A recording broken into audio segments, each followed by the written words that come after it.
আনাড়ি album বা আপনার musical journey শুরু করার যে সময়টা, যাত্রা শুরুর সময়টা একটু যদি বলেন। যাত্রা শুরুর সময় সব সময় যেরকম একটা আনসার্টেনটি থাকে যে কি করব, কি করতে যাচ্ছি, কি ভাবছি, কিছু কি হবে, মানে মিউজিকে যে একটা ক্যারিয়ার পারসু করবেন, এই ইন্সপিরেশনটা আসলে কি? আমরা খালি জানতাম যে কিছু একটা করব, নতুন কিছু একটা করব।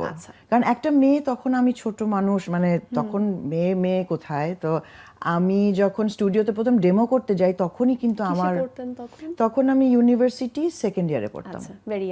হ্যাঁ, যথেষ্ট ইয়াং আর কি। তো তখন আমি যখন ডেমো করতে যাই তখন আমাকে অনেকেই পারসু করে যে আরে একটা নতুন ভয়েস এসছে, তুমি কি আমার সাথে গান করবে, তুমি কি এই মিক্স অ্যালবামে করবে, বা তুমি কি, মানে এরকম অনেক অফার। তো আমি ভাবলাম, আমি কিছু ভাবিনি আসলে। আমি ভেবেছি কি যে আমাকে কোনটা টাচ করবে, মানে ওই সময় আমার কোনো বুদ্ধি নেই, ওই সময় আমার কোনো প্ল্যানিং নেই, ডেমো কাকে বলে বুঝি না, বা ক্যারিয়ার কাকে বলে বুঝি না, what is genre, what is what, কিছু বুঝি না।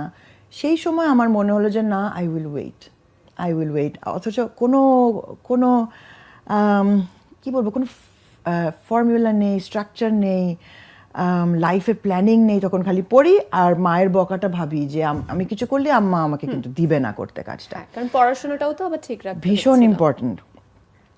তো তখন হঠাৎ টিপু ভাই এসে, আমার কেয়া বন্ধু টিপু ভাইকে ডেমোটা দেখানোর পরে, ডেমো করেছিলাম ভোলারে দিয়ে একটা জিপসি কিংসের একটা গানের বাংলা করে, আমি ওই দুটো ক্যাসেট প্লেয়ার দিয়ে আমার ডেমো বানিয়েছিলাম। একটা ক্যাসেটে বাজবে, একটা ক্যাসেটে রেকর্ড হবে। তো তারপরে তোমার সেই ডেমো টিপু ভাই শুনে আমার ডিপার্টমেন্টে এসে, তারপর থেকে উনি দীপন ভাই, ফুয়াদ ভাইয়ের সাথে আমার আনাড়ি অ্যালবামের প্রজেক্ট শুরু করে, দ্য মার্ডারার্স। তো এইভাবেই আনপ্ল্যান, জাস্ট আমাদের ফোকাস ছিল, ভালোবাসা ছিল, নিষ্ঠা ছিল। তো এটা দিয়েই মনে হয় যে কিছু একটা হলো। তারপর তো একটা সোনালী সময় পার করেছেন সেই সময়, এবং আপনিও যেটা আপনি বলছিলেন যে আপনাকে পেয়ে বা আপনাকে দেখে অনেকেই তখন অফার করেছে, কারণ ফ্রেশ ভয়েস বা একদম নতুনত্ব ভিন্ন কিছু পাওয়া গেছে, এবং যেটা আসলেও মিউজিক সিনে অনেক কিছুই যোগ করেছে, সমৃদ্ধ করেছে, এটা আমরা বলতে পারি। সেই জায়গায় একটা বড় অবদান রেখেছেন। বাংলাদেশের পপ ইন্ডাস্ট্রির কথা যদি বলি, যে জিনিসটা সাধারণ মানুষের কাছে একটু নতুনই ছিল বটে, এবং ইন্টারন্যাশনালি তাল মেলানোর যে ব্যাপারটা, সেটাও কিন্তু আপনারা করে গেছেন। এবং ওভার দ্য ইয়ার্স ইন্টারন্যাশনালিও অনেক কিছু হয়েছে, এবং এখন গ্লোবাল মিউজিকের সময়, সবকিছু গ্লোবালাইজেশনের যুগ।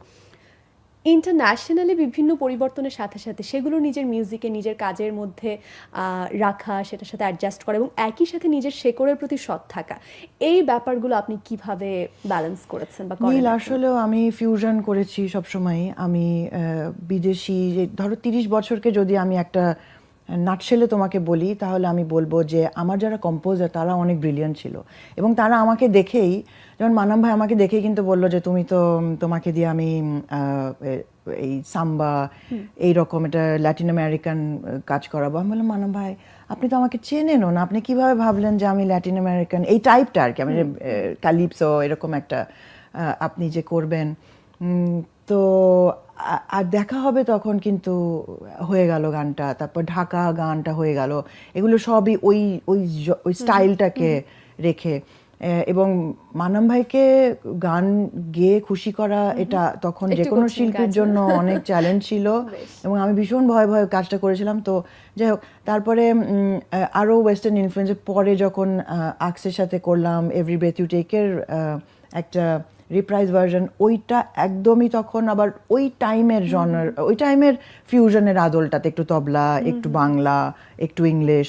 তো এই ব্যাপারগুলো এখনও আমার চলমান, ফিউশনের যে আইডিয়াসগুলো এখনও চলমান। তার মধ্যে খুনসুটিটা বেরিয়ে গেছে যে একটা simpler song, sweet simple song.